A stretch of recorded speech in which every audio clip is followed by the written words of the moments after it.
Alright, how's everybody doing?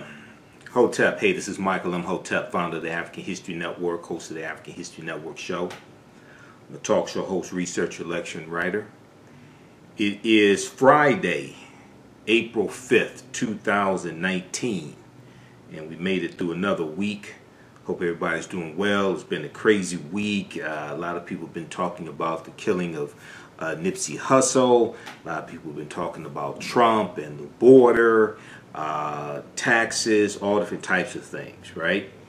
Unemployment numbers came out today as well. So you follow the articles we post on our Facebook fan page, the African History Network. So I wanted to talk about this story. I did not see a lot of coverage of this, and this article came out April 2nd, which was a Tuesday, April 2nd, 2019. And we know April 2nd was Women's Equal Pay Day, okay? That was National Equal Pay Day for women. And it largely focuses on white women, okay? And I was traveling back from Baltimore. I was speaking at the Baltimore Natural Hair Care Expo March 30th and 31st, so I didn't have a chance to talk about this story. I have talked about Black Women's Equal Pay Day in the past, going back to about 2015, 2016. I've been talking about Black Women's Equal Pay Day, okay? So I wanted to deal with this topic here because blackenterprise.com has a good article. Black women can't wait 106 years for equal pay. Black women can't wait 106 years for equal pay. All right. So how's everybody doing? Share this broadcast on your Facebook page. Invite your friends to tune in also. Let me pin the topic here also. And then African American business owners, post the name of your business here on the thread of the broadcast. Okay. African American business owners, post the name of your business here on the thread of the broadcast also. And email us at customerservice@africanhistorynetwork.com. Customerservice@africanhistorynetwork.com. We'll let you know how you can advertise with the African History Network as well as African American business owners especially. All right, so National Equal Pay Day deals with how long it takes the average woman to make the same amount of money that the average white male made the previous year, okay, the previous 12 months. So it took until April 2nd of 2019 for the average woman to make the same amount of money that the average white male made the previous 12 months. So it takes on average 16 months. But that's basically looking at women on average. When it comes to African American women, we know that it takes African American women on average 20 months to make the same amount of money that it takes the average white male to make. So in 2018, that fell on August 7th. August 7th, 2018 was Black Women's Equal Pay Day. Black Women's Equal Pay Day. All right. And you know, when I spoke in San Diego back in August of 2018 for Return of the Gods, Herb Alchemist and Kateria Knowles invited me. I was an honoree there. This is one of the things that I talked about in my presentation. So if we look at this article from blackenterprise.com by Lydia Blanco, April 2nd, 2019, Black women can't wait 106 years for equal pay. It talks about how, according to research conducted by the Institute for Women's Research Policy, if trends in the pay gap persist, like they have over the last 30 years, African American women will have to continue to work hard until the year, get this, until the year 2124, until the year 2124, just to receive equal pay. If the trends from the past 30 years persist, African American women will have to work until the year 2124 just to receive equal pay. Okay. All right. So in the article from Black Enterprise, they spoke with Teresa C. Younger, president and CEO of Miss Foundation, Miss Foundation, about closing the pay gap and how women can preserve persevere as they work toward equal pay. And she gave a number of different suggestions. They asked, what does closing the pay gap mean for women beyond the dollar signs? We know that the majority of African American households are headed by a single mother. So when we talk about closing the pay gap, I mean, this has a huge impact to the African American community. When we talk about things like the fight for $15 an hour, okay, that will drastically, disproportionately, positively impact African American women and African American families. Okay, now we know you're not going to get rich working $15 an hour, but if you're making $10 an hour, $11 an hour, and you get bumped up to $15 an hour, that positively, disproportionately impacts African American women. AtlantaBlackStar.com had an article from either 2015, 2016 dealing with Black Women's Equal Pay Day. And they talked about how in 5 states in the U.S., the pay gap over the working lifetime of an African American woman is $1 million or more that they lose over their working lifetime from age 18 to about 65 because of this pay gap. If we look at the article from Vox.com, and we'll come back to this article in a minute here. If we look at the article from Vox.com entitled "Tuesday is Black Women's Equal Pay Day," here is what you should know about the gap. Now this is from August 7th, 2018, which was Black Women's Equal Pay Day in 2018. I've talked about this on my radio show. This is something I've been dealing with each year going back to about 2015 or so. We've posted articles dealing with Black Women's Equal Pay Day, etc. Okay, so this is not something that I just discovered. And when I was in San Diego back in August at Return of the Gods, this is something that I talked about as well. But the National Women's Law Center notes that this pay gap can begin to widen over the course of an African American woman's career, causing her to lose nearly $870,000 in potential earnings to the wage gap. Okay, $870,000 in potential earnings in the wage gap. This is what the average African American woman loses over the course of her working lifetime. In about 5 states, going back to either 2015 or 2016, in 5 states, that pay gap was $1 million or more. Now, in several states, the wage gap can be even bigger. In Louisiana, for example, black women make less than half of white men can make. Okay, so right now, African American women make on average 63 cents for every $1 that the average white male makes. But in Louisiana is less than 50 cents. Okay, so this is huge. This impacts economics. This impacts the wealth gap. This impacts the quality of living. This impacts the zip code you live in. Will you be able to send your children to college? Will you have money to invest in real estate?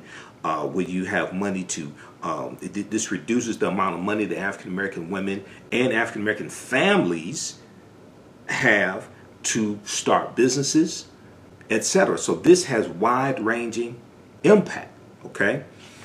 All right, how's everybody doing? Share this broadcast on your Facebook page. Invite your friends to tune in also. African American business owners, post the name of your business here in the thread of the broadcast. And we also know African American women are starting businesses at 6 times the national average. You heard me talk about this before. So post the name of your business here. You can email us at customerservice@africanhistorynetwork.com.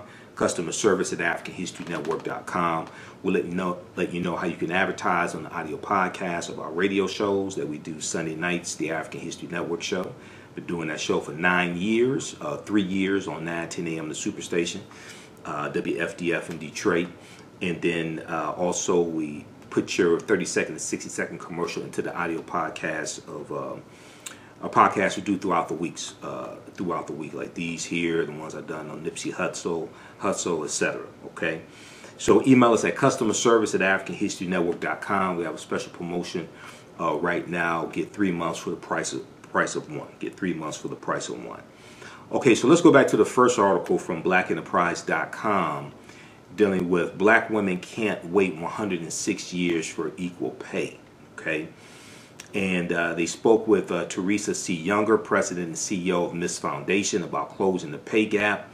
And they asked the question, what does closing the pay gap mean for women beyond dollar signs? Now, the pay gap is really about how we value women. The pay gap is really about how we value women, how we value African American women. And in this country, we have continually undervalued women, particularly women of color and especially African American women. So for us, and as a black woman, she said, this is how we place value on who we are and what we bring into our society. It's not just about the dollars and cents, even though it does make sense to properly value African American women. Okay. Now, although it is about the dollars and cents, because if you can pay your bills, put some money in the bank, and transfer that wealth to the next generation, then that's critical, and that helps to build what our society could look like. If we can start making sure that our women are paid for their worth in our society, it will show and reflect their value and help them uphold a level of self-confidence that they will carry into other aspects of their lives. All right. And once again, this is extremely important for African American women. Number one, when we look at, say, college debt, African American women carry more college debt than anybody else in this country, on average $30,000 when they leave college. Okay. So when you have more college debt and you're making less, you're making 63 cents on the dollar that that the average white male makes, this compounds the financial problems. This compounds the wealth gap. And we know that this is all historical. Okay, this comes out of a history of racism and white supremacy. We know this comes out of a maldistribution of scarce wealth, power, and resources. And this is what slavery did in this country. 246 years of slavery maldistributed the wealth, power, and resources into the hands of the dominant white society. So when we look at what racism is, racism has nothing to do with not liking people, calling people racial epithets, calling people the N-word. That's bigotry. Racism is a system of advantage and privilege distributed based upon race. Racism is a system of advantage and privilege distributed based upon race that comes out of the ideology of European white supremacy. Racism occurs when one race of people control the majority of the wealth, power, resources, benefits, privileges, land, access to education, access to opportunity, and they use that to marginalize, subordinate, and do harm to another race of people. Okay, and this deals with gaining access to jobs, access to loans from banks, dealing with hiring, all different types of things like this. All right. So if we look at an article from WashingtonPost.com from March 14th, 2019, just last month. Okay, this article deals with how race impacts the wealth gap, and this is one of the reasons why the conversation about reparations is so important right now. And we know that you have some of the presidential candidates who are talking about their support for H.R. 40. We know that the Congressional Black Caucus has 55 members now. They have more power than ever before. We know that many members of the Congressional Black Caucus are pushing this. Representative Sheila Jackson Lee of Texas has championed H.R. 40, which was introduced back in 1989 by Representative John Conyers from right here in Detroit, where I live. Okay, so all of this is connected. All of this is tied together. And this is what 246 years of largely chattel slavery did. This is what decades of Jim Crow segregation did. The convict leasing system of 1865 to 1928. Jim Crow segregation, etc. Discrimination when it comes to housing. This is the impact that this has. And the wealth gap is where the wealth gap and the discrepancy in the wealth gap. This is where we can largely see the impact of past public policies, past laws, etc. All of this was basically legal. When you had racial covenants, and when it came to housing, and in the deeds that white people had, it stated that they could not sell that house to an African American. They could not sell that house to somebody black or somebody non-white. This largely locked African Americans out of home ownership. People should read this book, How White Folks Got So Rich, The Untold Story of American White Supremacy. How White Folks Got So Rich, The Untold Story of American White Supremacy. Okay, this is put out by the Nation of Islam Research Group. This is the 3rd edition, and this documents that whole history. Okay, how's everybody doing? Now, if you like this information and the information we deal with here on the African History Network, you can also donate to the African History Network.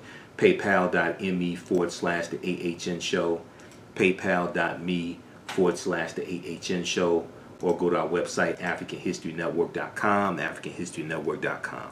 That helps us to keep doing the research, stay on the air, keep broadcasting, finance the African History Network show, finance the research, pay the bills, etc. Okay, because a lot of people have been watching us for years and know this is a lot of work and a lot of research. All right, okay, let's continue here. How's everybody doing?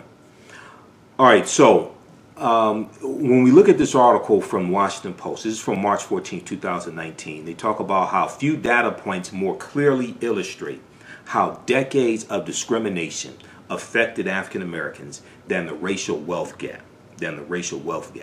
As of 2016, the typical or average African American family had a net worth of $17,000, roughly 1/10 of the $171,000 accumulated net worth of the average white family. And this is from federal research. Okay, economists tend to trace the staggering divide to the nation's long history of bigotry against its African American citizens, starting with slavery. Now, this article is written by Christopher Ingram. Okay, so he's a white male.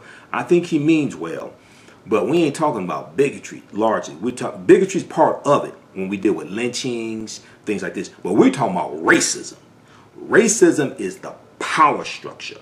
Once again, racism is a system of advantage and privilege distributed based upon race. This is what racism is. Okay, so in this whole conversation, and I need to segue into talking about reparations for just a minute, then we'll jump back on this, because all this is interconnected, interrelated. Okay, when we talk about reparations, and I posted an article from thehill.com on our Facebook fan page and my personal page yesterday, and this article is dealing with a increase in support of reparations. I think this was the article dealing with an increase in support of reparations among 2016 Democratic candidates, right? One of the things that I do now, this article I saw on, so this is from thehill.com, okay, and it's a political website. They deal with political news, thehill.com, all right. So what I did was I went and looked at some of the comments, because this was on the Hill's Facebook page. This article appeared on the Hill's Facebook page. I went and looked at some of the comments regarding this, and I'll give you the name of the article, okay? Most of the people commenting were white. Most of the comments they had about reparations were not positive. They had comments like, you know, I don't think there are any former slaves that live today, so why should I have to pay reparations? You know, it's a bunch of comments coming from a total misunderstanding of history. If you go and look at some of the broadcasts I've done, especially dealing with how today's schools are incorrectly teaching the history of slavery. When you look at the study from the Southern Poverty Law Center, and I just talked about this recently. I did a broadcast a couple of weeks ago, within the last couple of weeks, dealing with this, and I will try to talk about this on Sunday night show. But there was a article from what was that? I think Vox.com dealing with this topic, and The lack of understanding of history in this country among African Americans, but especially white people, the lack of understanding in the history of this country impacts the candidates that they support, it impacts who they vote for, impacts the policies that they support. And it ties also into a racial resentment. And this is the type of racial resentment that Trump has tapped into.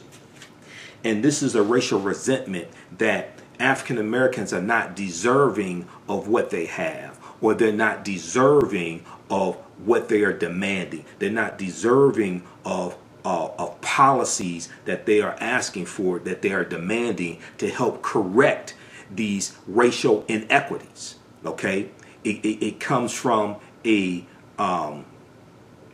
position that they're begging or they feel entitled, etc. But when you look at the whole history of this country, you know, people attack affirmative action. Well, white people had affirmative action for 246 years. It was called slavery. Okay? When you look at the massive land distributions that took place in this country, I'm trying to find these articles here that I have. When you look at the massive land distributions that, or did I put it here, that took place in this country, okay, like the Homestead Act of 1862, which distributed about close to 250 million acres of land, and that almost exclusively went to white people. They distributed land for 100 years with the Homestead Act, okay? And the last claim was made in 1976. The last allotment was paid out about 1988. It's about 80 acres of land in Alaska. African Americans worked the land for 246 years, largely for free. We were largely locked out of that massive land giveaway. You had the Southern Home. Now, 1862 is during the Civil War, by the way. You had the Southern Homestead Act of 1866, which gave away about 45 million acres of land in 5 states. We're largely locked out of that. This is the year after the Civil War ends.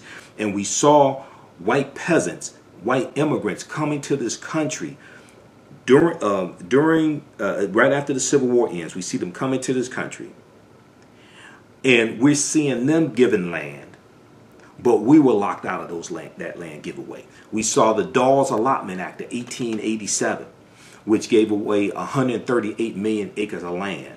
It was supposed to go largely to Native Americans and Black Indians. Okay, the Black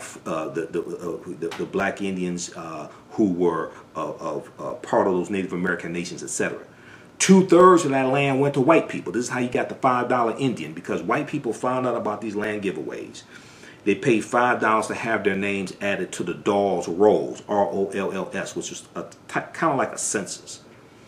And it was stipulated that you had to anglicize your name. So white people were able to get their names added to that. You had to anglicize your name, make your name an English name. So John Smith or something like that, you know, Christopher Jackson or what have you, Christopher Washington, what have you. And when we look at these massive land giveaways like the Homestead Act, in this book, How White Folks Got So Rich, The Untold Story of American White Supremacy, they talk about how you have 400,000 to 600,000 white families that still have land today in their family from the Homestead Act, okay, of 1862. So we're talking about generational wealth, and we're talking about African Americans largely being locked out of that. Now, that wealth was not because, now, when we deal with the wealth disparities, right, it's not because we didn't know how to run a business. It's not because we didn't know how to invest. That's not why that racial disparity exists. Because that racial disparity, the reason why the average white household has $171,000 in wealth compared to $17,000 for African Americans is not because they know how to run a business and not because they know how to invest. It's because of public policies. It's because of laws that were discriminatory against African Americans in this country, going back to 246 years of slavery. That's what this deals with. Okay, I'm all for investing. I'm all for investing in the stock market, having 401ks, and I'm all for that. But we have to understand this discrepancy did not exist because we didn't know how to run businesses. Because even at the height of economic empowerment in this country, when we own more businesses per 100,000 African Americans than we do today, going back to 1920. Even at the height when we owned somewhere between 15 million to 20 million acres of land in 1920. And we had about 920,000, we owned about 920,000 farms. Even at the height of economic empowerment in this country, the majority of African Americans were still poor or living in poverty. Okay? And it's because we were not compensated with land. We were not properly compensated coming out of slavery. This is what this is tied to. All right? So a people's history and culture teaches them how to deal with the problems of the past in the present and the future to meet the needs of the community. So this is why understanding this history is so important. And for us to get reparations, America needs a massive history lesson. Okay? Tying back into the article from thehill.com in the comments I was reading. And I responded to some of the comments because I could tell these bunch of dumbass people don't know what they're talking about, don't understand history. Okay, so I had to school them. But America needs a massive history lesson. The reason why is because the people advocating for reparations, most of them are not going to talk about the backlash that's going to come. Most of them are not going to talk about what happens if you're able to get the bill out of committee in the House of Representatives, and you have right-wing organizations who are taking out ads on TV telling their constituents to call their members of the House of Representatives and call their members of the U.S. Senate and to vote no on the reparations bill. Okay? What happens when they start holding up people like Herman Cain and African Americans who are Republicans and saying, well, you got this successful black person over here, and you got this successful black person over here, you got this black immigrant over here? Because I saw on Fox Business News, Roland Martin was debating this black immigrant who immigrated to the U.S. back in the 60s. And Roland is an advocate for reparations. This black immigrant is against reparations, and he was saying, I'm successful, you know, we don't need reparations, things like this. Well, hell, you don't know, you don't even understand the history of African Americans here. I'm not against African immigrants. Okay, I'm a Pan-Africanist. I'm not against African immigrants. Okay, but this one right here was crazy. There are other African immigrants who are advocates of reparations for African Americans. All right, and we have to remember Marcus Garvey was an immigrant also from Jamaica. Stokely Carmichael, Kwame Ture was an immigrant from Trinidad. It's a lot of our heroes who we hold up who were immigrants. We know Malcolm X's mother, his mother, I think it was from Grenada. Okay, so it's a lot of us. Okay, we know Harry Belafonte is from the Caribbean. We know Sidney Poitier is from the Caribbean. So it's a lot of us in our history. Those in the civil rights movement. It's a lot of us, a lot of African Americans, or who we classify as African Americans in our history, who have lineage that goes back to the Caribbean or goes back to Africa, for that matter. Okay, so there's going to have to be a massive history lesson because Americans are ignorant about history. And the article from, and I can't find it now, I just saw it before I started the broadcast. I'm not sure which file folder it's in, but the study, the 52-page study from the Southern Poverty Law Center called Teaching Hard History, American Slavery. Teaching Hard History, American Slavery. Everybody should download that. It's free to download. It deals with how the history of slavery is largely being mistaught in our schools. It deals with the wide-ranging ramifications that this has, including when African Americans are trying to get their issues met and correct harmful public policies that were put into place, the backlash that you get from that because people are ignorant of history. Okay, so it's at the Southern Poverty Law Center's website, splcenter.org, splcenter.org, Teaching Hard History, American Slavery. And they did a survey of 1,000 high school seniors across the country, 1,000 12th graders. And they found that only 8% knew that slavery was the central cause or the central reason that the Civil War was fought. Okay? Out of 8,000.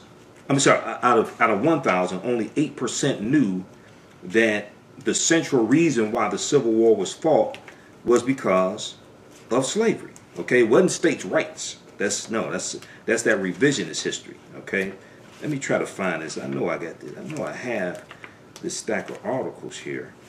That's not it. That's another one dealing with how we went from 15 million acres of land down to 1 million acres of land, and that deals with the plight of black farmers. Okay, just give me a minute here because I saw this. I don't know where the hell I put it. There's so many articles. All right, but you all have heard me talk about that before, dealing with the study from the Southern Poverty Law Center, and I don't know where the hell I put those articles. I just saw them. But anyway, let's continue. All right, anyway. But it's interesting when I see articles dealing with reparations, and this is from a white publication, thehill.com. I encourage you, go if you want to understand the uphill battle we have. And I'm not saying we should not engage in the battle. Now, we should not put all of our eggs in the same basket. Okay, I'm totally against that. Reparations can't be a black lottery. Okay, reparations can't be you know, the Pan-African lotto. Okay, meaning that our focus, too much of our focus will be on reparations as opposed to economic empowerment, political empowerment, pushing our agendas, etc. I'm all for reparations, but that can't be a silver bullet. Okay, that can't be what we hang all of our hopes and dreams on. Okay, it can't be on reparations, because there's a good chance you're going to be disappointed. All right, but when you see these articles like this, right, dealing with reparations, especially from white news sources, look in the comments section on Facebook. Look at the comments, okay, that people are making, and that gives you an idea of what is to come, and that gives you an idea of why America needs a massive history lesson. All right, these are just all articles right here. This is just a stack of articles on my desk. These are articles over here in file folder. Now, this is just a stack of articles on my desk right here, because I just saw that damn stack and I thought I pulled it out or something, but you know, it's not bugging me. Okay, all right, because I was just looking and I just saw it. All right, but anyway, okay, so this is why all of this is interconnected and interrelated. But check out the book, How White Folks Got So Rich, The Untold Story of American White Supremacy. How White Folks Got So Rich, The Untold Story of American White Supremacy. This is the 3rd edition. So on page 71, it talks about the Homestead Act. And it says the Homestead Act is probably the most rewarding affirmative action program American whites have ever given themselves. Beginning in 1865, now the Homestead Act actually goes back to 1862. However, 250 million acres of land, nearly the size of California and Texas combined, were given away to whites, many of whom had actually participated in the Southern Confederate Rebellion against America. Okay, blacks who have worked this land for generations as enslaved Africans and fought for America in the Union Army during the Civil War, and also fought during the American Revolutionary War for that matter, were not allowed to receive any of it. Okay, so that there were maybe 1 or 2 cases where African Americans got land, but overwhelmingly we were locked out of this. Okay, as many as 640 free acres for each white family, an acre being about the size of a football field and 640 acres about being 1 square mile, were simply snatched from Native Indians and given to whites. Okay, given to white families. Then you have the Southern Homestead Act of 1866 that opened up 46 million acres of land in 5 southern states. Okay, for the millions of ex-slaves and Union veterans, but only about 1,000 African Americans ever received title to the land. That's the Southern Homestead Act. Okay, and let me see, was it in this one here? Yeah, but I saw one estimate, and I think it was in this book here, that of those land giveaways, about 400,000 to 600,000 white families still own that land today. Okay, handed down generation to generation. All right, so all this ties into the wealth gap. So when we look at the article from the Washington Post, and everybody share this broadcast on your Facebook page, invite your friends to tune in. How's everybody doing? Okay. I'm Michael Imhotep, founder of the African History Network, host of the African History Network show. A talk show host, researcher, lecturer, and writer. And African American business owners, post the name of your business here on the thread of the broadcast. We'll let you know how you can advertise with the African History Network. Email us at customerservice@africanhistorynetwork.com.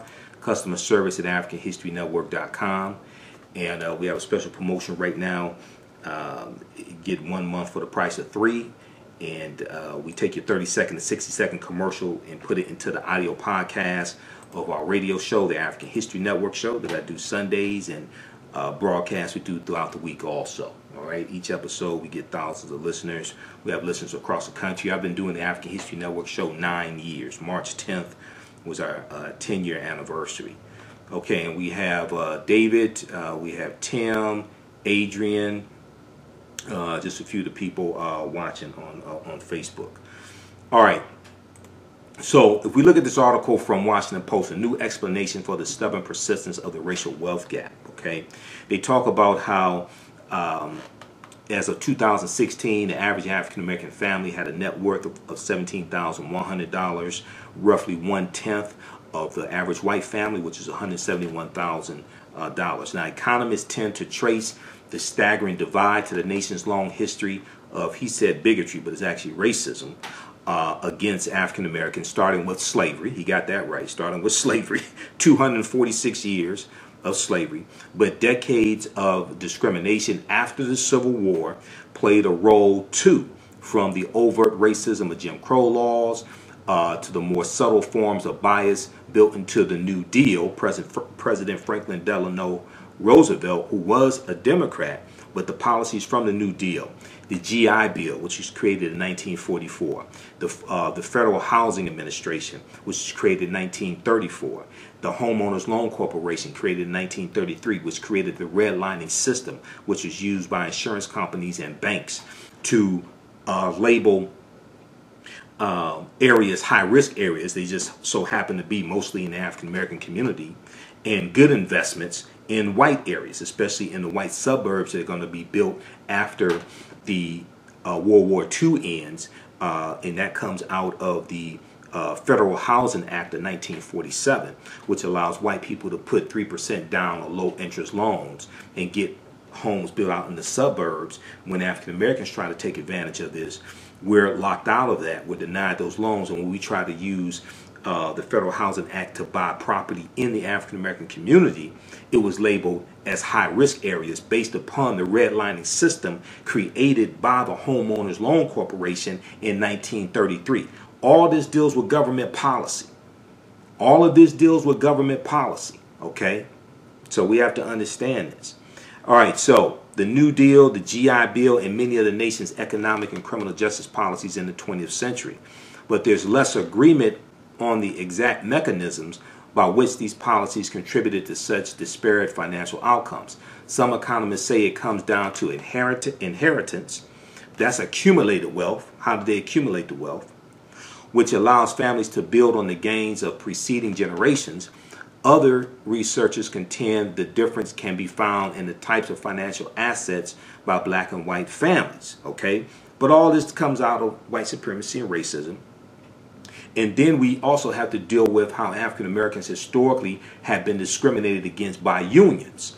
So when you read how white folks got so rich, the untold story of American white supremacy, and there's other information on this, after the Civil War ends in 1865, right after that you have large labor unions created, like the National Labor Union was created in 1866. These labor unions were created to protect jobs for white men and lock African Americans out of these jobs they have been doing for 246 years. Why? Because there were at least 262 skills, trades, and crafts that African people had in this country from 1619 to 1865. Okay, now it is true, of course, you've heard me talk about this before. It is true we've been in this country going back at least 51,700 years, and we can look at the book from Dr. David Imhotep, The First Americans Were Africans, Documented Evidence. This book here, his book thoroughly documents an African presence in this country going back at least 51,700 years ago, even before Native Americans came into existence. African people are the original Native Americans. And you're dealing with the Khoisan, who come from southern Africa. They're the ancestors to the Ainu and the Twa. And they go all around the world, have the oldest DNA on the planet. This does not mean the transatlantic slave trade did not happen or anything like that. The transatlantic slave trade does happen. But we come from Africa tens of thousands of years before we were told we came from Africa. Okay, the migrations start much earlier. Okay, so we're dealing with understanding the effects of a sequence of historical events, but there were at least 262 skills, trades, and crafts that African people had in this country from 1619 to 1865. In the book by James Lewis, I think it is, The Other Slaves, Artisans, Craftsmen, but it's called The Other Slaves. And it documents all these skills, trades, and crafts that we had in this country. So while we were working for free, it was all right. We can be the blacksmiths, we can be the barrel makers, the anchor makers, engineers, beer makers, hemp baggers. There were all these skills that we had.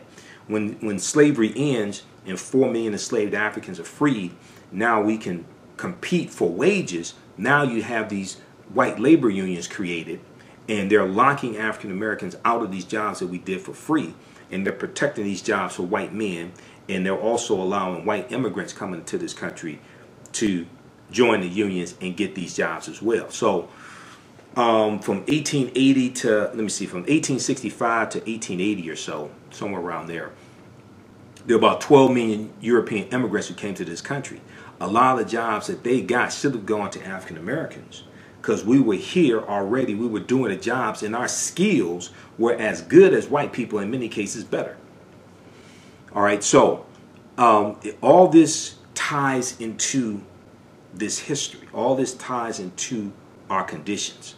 All right, so check out this article from the Washington Post, a new explanation for the stubborn persistence of the racial wealth gap.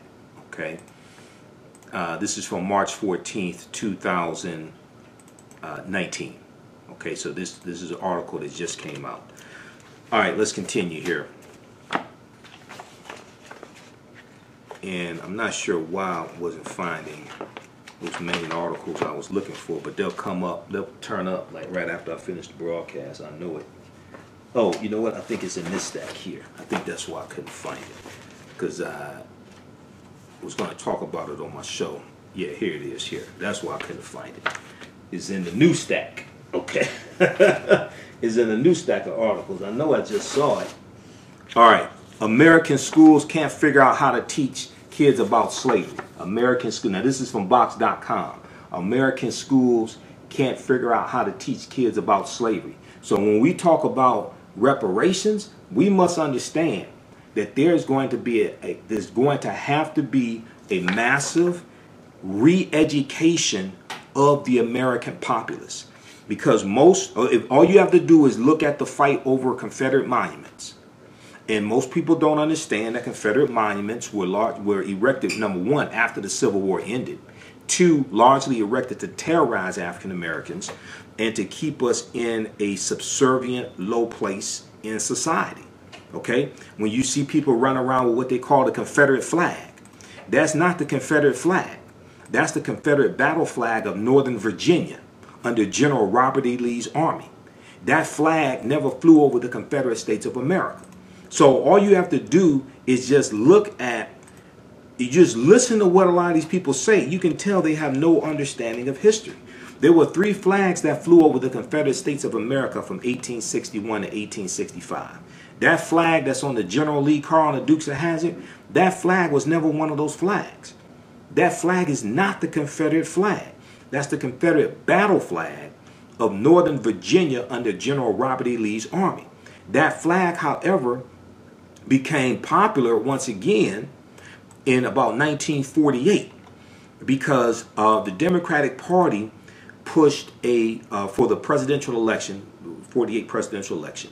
The Democratic Party pushed a more pro-civil rights agenda, okay?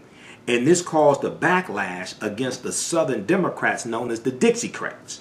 So Strom Thurmond, who died a Republican but was a Dixiecrat, a segregationist, obstructionist Dixiecrat, Strom Thurmond ran for president as a Dixiecrat, and they brought back out that Confederate battle flag as a symbol of opposition to the civil rights movement. This is in 47, 48. As you go further into the 50s and you go into the civil rights movement, you go into Brown versus Board of Education, the decision May 12, 1954. You go into the Montgomery bus boycott, which starts December 5th, 1955. You see a rise in the usage of that Confederate battle flag as a symbol of white supremacy and racism and a symbol of opposition to the civil rights movement, and this continued, okay? And then we see in 1961, which was the 100th year anniversary of the beginning of the U.S. Civil War, which started April 12th. I'm sorry, go back to 61. It started April 12, 1861. April 12, 1861. We see in 1961, we see the state of South Carolina put that Confederate battle flag on the state's capitol, on the dome of the state's capitol building, because South Carolina was the first state to secede from the Union, and they seceded from the Union December 20th, 1860. And so we see the Civil War starting in 1861, right?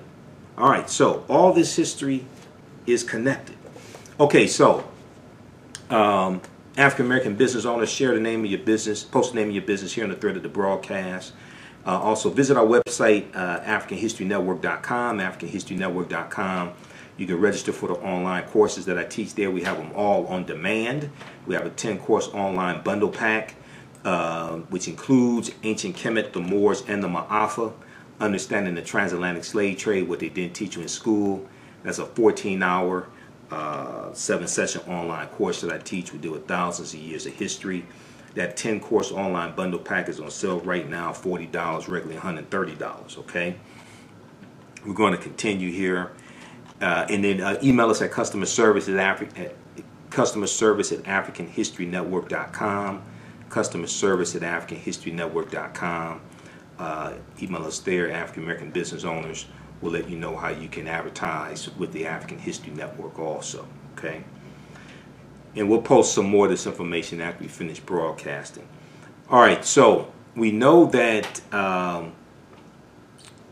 even though they talk about Women's Equal Pay Day, April 2nd, 2019, we know it takes African American women until August of this year to make the same amount of money that the average white male made the previous 12 months, okay?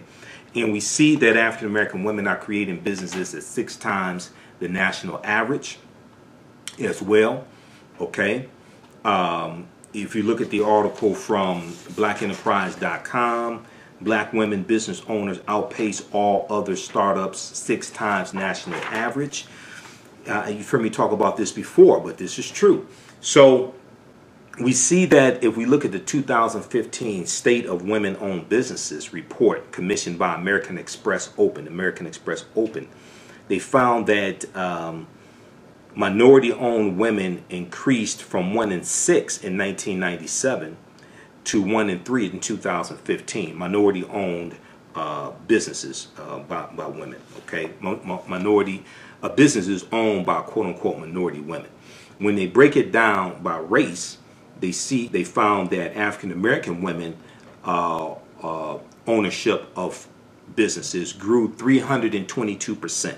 Okay, the non-minority women owned businesses grew 40% over that 18 period of time, but black women owned businesses grew 322%. Okay, So we see black women are creating businesses at 6 times the national average. All right.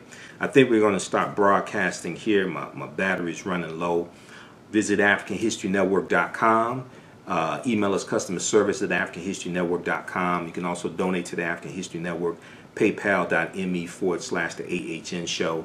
We'll post this full video later because I'm recording it on my video camera also. Okay. Post your comments here, and we'll answer your comments offline. But African American women can't wait 106 years to get equal pay. All of this is connected, and these are issues we need to push to all of the presidential candidates as well. Getting equal pay for African American women. Reparations is just part of it, okay? Funding for African American owned businesses, all right? These all deal with public policy. All right, so we'll talk to you all later, and we'll keep broadcasting here. All right, so let's keep broadcasting here, recording with my video camera as well. All right, so we have the article from blackenterprise.com. Black women business owners outpace all other startups 6 times national average. Okay, 6 times national average. And this is by Carolyn M. Brown, March 4th, 2016. So we see that Hispanic-owned firms, women-owned Hispanic firms grew 224%. Women in general now own 30% of all businesses in the U.S., accounting for some 9.4 million businesses. We see that African American businesses now are a little over probably 3 million. And African American women owned businesses account for 1.3 million of the total businesses owned by African Americans. So African American women own 1.3 million businesses. Okay. All right. So you have more and more African American women turning to entrepreneurship, even though they may still continue to work a 9-to-5 job, but they are turning to entrepreneurship to make more money, and some of them will transition eventually once their business can afford to pay them a decent salary, etc. But they'll transition to entrepreneurship only and leave their 9-to-5 job. Okay. All right. Let's see here. Okay, so now if we look at the article from Vox.com, and this deals with Tuesday is Black Women's Equal Pay Day. Here's what you should know about the gap. Now, this was an article, this came out August 7th, 2018. I talked about it when it came out, and like I said earlier, I've dealt with this in some of my presentations, especially when I was speaking in San Diego. August of 2018. Okay, and okay, so full presentation coming soon.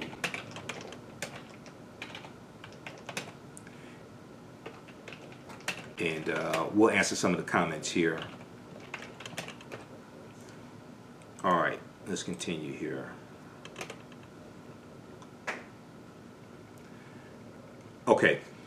So on average, black women had to work 20 months to match what a white man made in 12 months. So they have a lot of good information here in this article from Vox.com, VOX. And something I want to hone in on. So they talk about nationally African American women working full-time in full-time year-round positions make 63 cents to each dollar earned by a white man. Okay. Now this gap is much wider than the 79 cents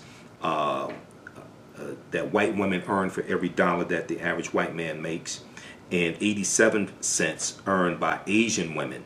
But again, there is significant variation among different nationalities of Asian women, with some earning far less than this average. Because when you talk about Asians, you're talking about people coming from at least 20 different countries. Okay, this is why when people try to make the argument that well, if black people just did what Asians did, then they would be successful. Well, first of all, one of the reasons why Asian Americans are successful, number one, they weren't stripped of their history, their language, their culture. Okay, first of all. Secondly, Washington Post has articles dealing with this. But what happened was the way that America perceived and acted and treated Asian Americans, that largely changed over time, okay, which allowed them to assimilate, which allowed them to rise, okay. So these are dynamics that people don't want to talk about. All right, Washington Post had 2 articles dealing with this. One of them, and it probably has the other article referenced in it. One of them is called "The Real Reason the U.S. Became Less Racist Toward Asian Americans." The real reason the U.S. became less racist toward Asian Americans. Okay, so check out that article. That's written by Jeff Guo, G-U-O. Okay, that's from November 29, 2016. There was another one. That the Washington Post had. The real secret to Asian American success was not education. The real secret to Asian American success was not education. That was the second article that they had. Check those out. This all ties into history. Okay. And we have to understand that what you do for yourself, what you do to yourself, and what you allow other people to do to you and get away with is based upon what you think about yourself. What you think about yourself is based upon what you have been taught about yourself. What you've been taught about yourself is based upon everything you've read, heard, and seen about yourself. So we have to understand the impact that history, public policy, laws, all this has on the way things are today, and also the way the history is taught impacts the way we perceive how things are happening today as well, and what needs to be changed and what needs to stay the same also. Okay, so all this is extremely, extremely important. All right, so when we go back to the article from Vox.com, the National Women's Law Center notes that this gap, and I have it here also on the computer, that this gap can begin to widen over the course of a black woman's career, okay, causing her to lose nearly $870,000 in potential earnings to the wage gap. And in several states, the wage gap can be even bigger. In Louisiana, for example, black women make less than half of what white men make, okay?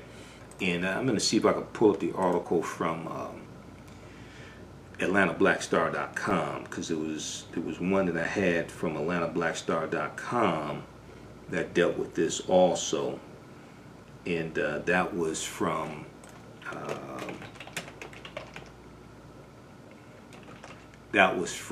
either 2015 or 2016 from AtlantaBlackStar.com.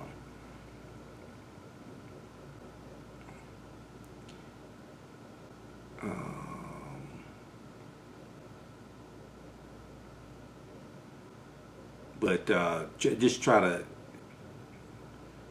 Google that.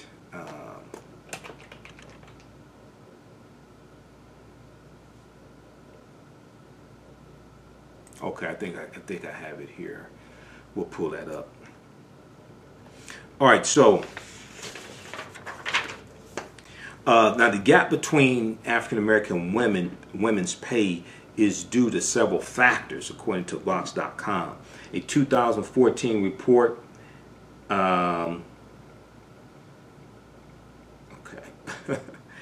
All right. It's an email about my daughter. Okay. She's sleeping. Okay. All right. I'm sorry.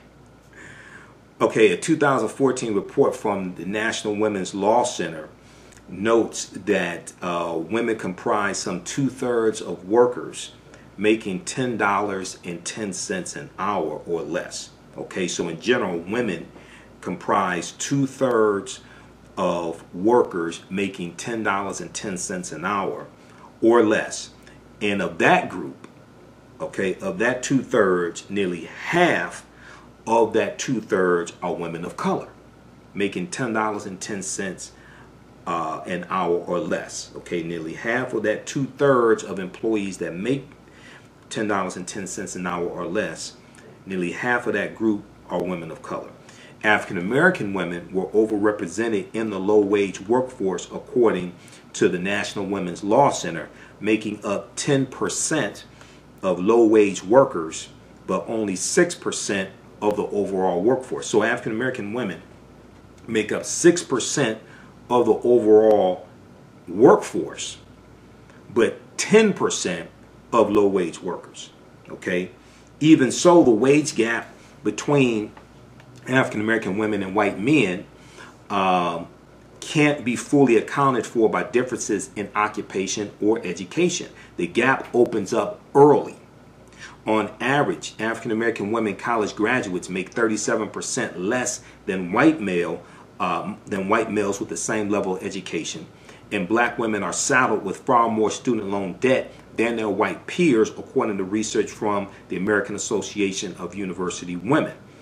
Black women with more education don't just struggle to access many of the higher paying positions available to their white counterparts. They earn less than white men and women holding the same job, whether the job is part-time as a cashier or a salary position as a business executive. Let me repeat this.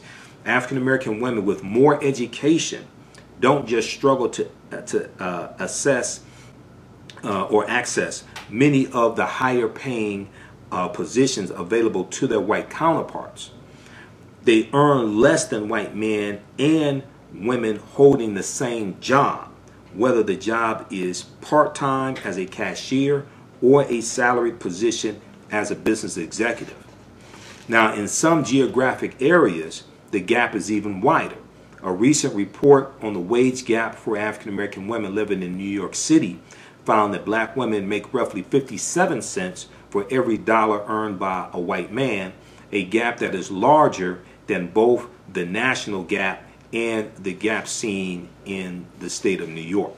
Okay, so you can read the article in its entirety, and let's see here.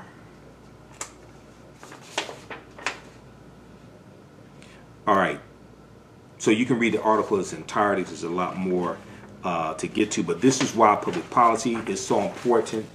This is why equal pay for equal work is so important. This is why discrimination lawsuits are so important as well. Okay. Now, I found the article from AtlantaBlackStar.com. This is from August 23rd, 2016. America's pay gap costs African American women over $1 million in lost wages. America's pay gap costs African American women over $1 million in lost wages. And it talks about, let's see here.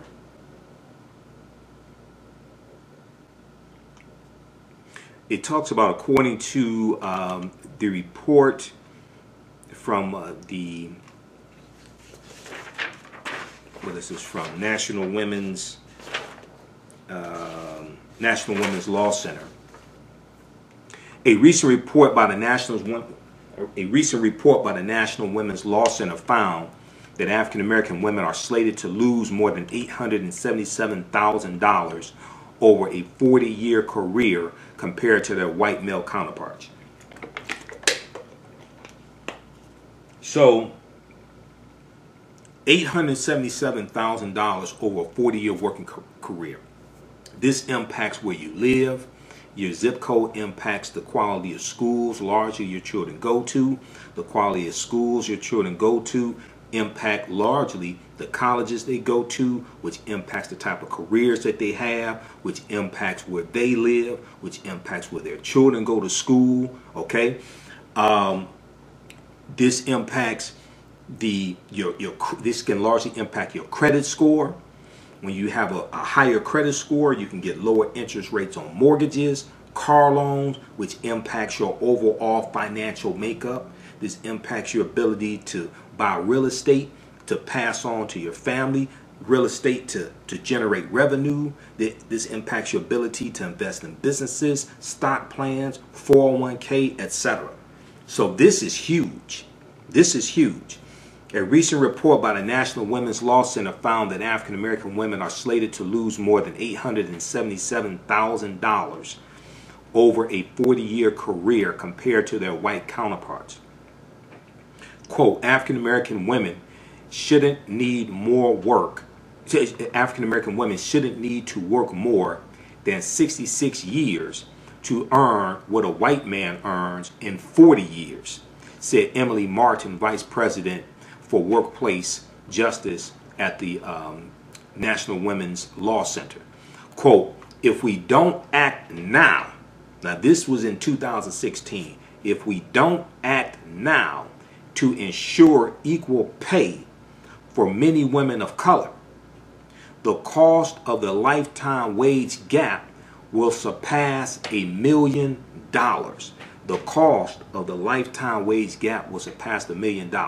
We literally can't afford to ignore this, end quote. Now, I'm for equal pay for equal work, period. Whether it's African American woman, Asian woman, Hispanic woman, African American man, of course, I'm an African American man. I'm for equal pay for equal work, period, across the board. Okay? But I'm speaking specifically dealing with African American women. The reason why is because the National Equal Pay Day was April 2nd, and this is what we started out talking about, and that's focusing on women, but it's focusing largely on white women. Black women's Equal Pay Day is coming up in August. Okay? All right, so according to the report titled The Lifetime Wage Gap by State for African American Women, the wage gap for black women in 6 states has already surpassed $1 million. In the District of Columbia, African American women could stand to lose roughly $1.5 million. This is over that 40-year working career.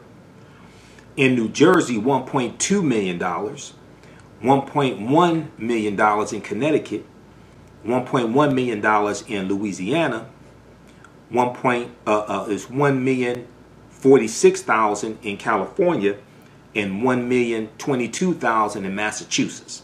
So this is over that 40-year working career. This is the wage gap that African American women suffer from in these states. Okay, so you have 5 states back based upon the 2016 report. You have 5 states where the wage gap for African American women was $1 million or more over their 40-year working career. What could you do with an extra $1 million over the course of 40 years working that you earned? We're not talking about hitting the lotto or the lottery. We're talking about what you earned. So this can lift millions of African Americans. When we correct this wage gap, this lifts millions of African Americans out of poverty and their families out of poverty. This changes the zip codes that they live in. Okay, so this is extremely important, and these are issues that need to be presented to the candidates, not just the Democratic candidates, also the Republicans as well. African American women with a bachelor's degree typically make $46,825 per year, only $1,849 more than white men with only a high school degree, according to the report from the National Women's Law Center. Okay, so check out this article from AtlantaBlackStar.com. America's pay gap costs African American women over $1 million in lost wages. All right. Okay, so African American business owners, hey, post the name of your business here on the thread of the broadcast, whether it's on Facebook or YouTube. Email us at customerservice@africanhistorynetwork.com. Customerservice@africanhistorynetwork.com. We'll let you know how you can advertise with the African History Network. We take your 30-second and 60-second commercial, put it into the audio podcast of our shows, the African History Network show that we do on Sunday nights. I've been doing that show for 9 years. And we have over 900 audio podcasts on Blog Talk Radio, but we're on 8 different podcast platforms, not just Blog Talk. We're on iTunes, Castbox, Acast, FM Player, TuneIn, Stitcher. So wherever you get your podcast from, search for the African History Network show. And if you don't have a commercial, we can create one for you, no additional charge. But our special promotion right now is get 3 months for the price of one. Email us at customerservice@africanhistorynetwork.com. We can help your business grow. We can help you get new customers. And so if you are an African American book author, if you have an event coming up you want to promote, if you have an e-commerce store, you sell clothing online, you sell jewelry, whatever it is, or if you have a brick and mortar store, because we have listeners all across the country, we can definitely help you, and we can help support you with our Facebook fan page, the African History Network, as well. Email us at customerservice@africanhistorynetwork.com. customerservice@africanhistorynetwork.com. We can get you started today. All right, so pay close attention to what the candidates are saying. Pay close attention to their policies, and keep in mind at this early stage of the campaign, usually candidates don't have very well thought out detailed plans this early. They have broad general plans, okay?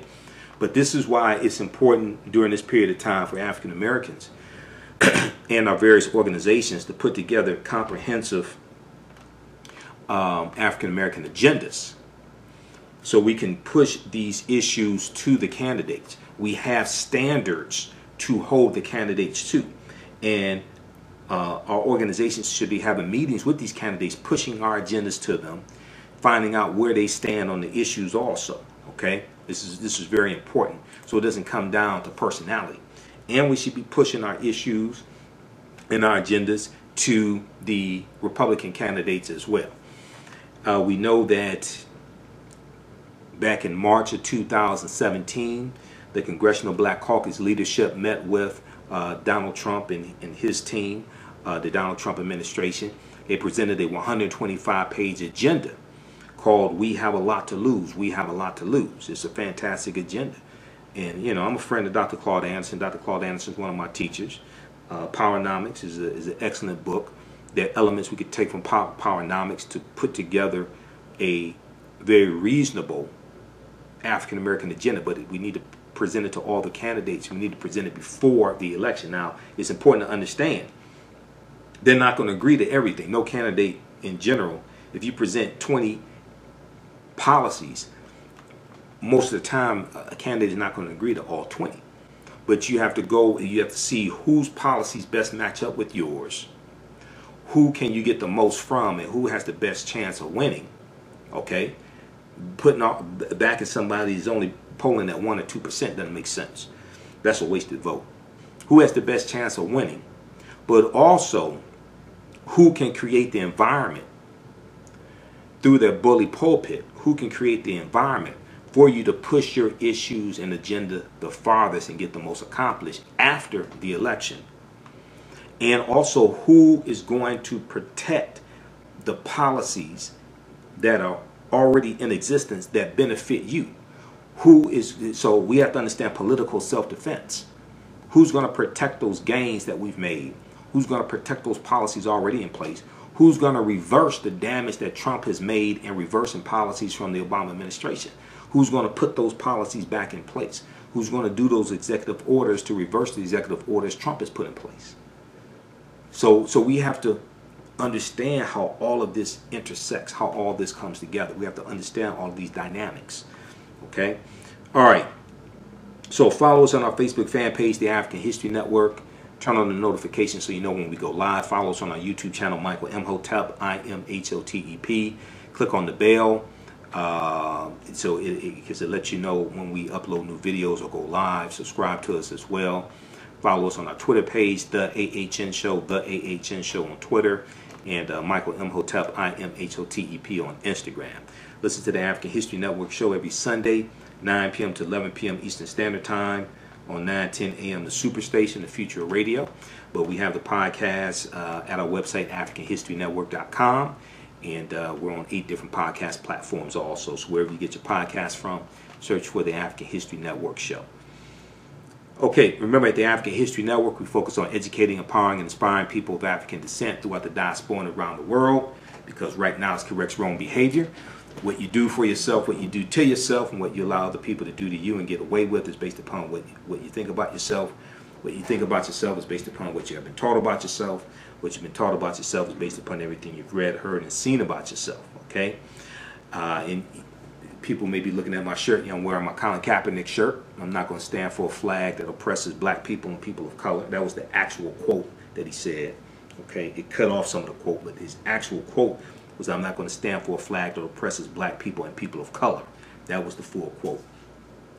All right, so remember, right now is correct. Wrong behavior is not over till we win. Wakanda forever. We'll talk to you next time. Peace.